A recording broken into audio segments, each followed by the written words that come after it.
大语文千万字，大家要跟大家做伙来拜一日。今仔日要甲大家小解这日，咱做伙来看到这日就是靠爱这是白音。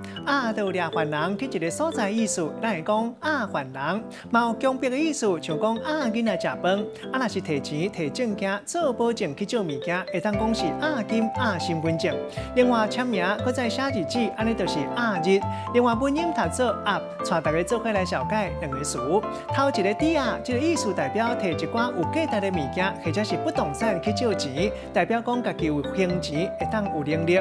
第二个词就是靠是咧讲反映经济上的力量，甲嫌疑犯的证据或者是违法的钱财扣起来。咱用一句话来举例，甲这两个词夹做伙。譬如讲，这间厝的厝客互伊偷摕去落尾钱无在调行，债主甲法院申请了后，厝已经互人扣去今仔日小解这一日提供予大家参考。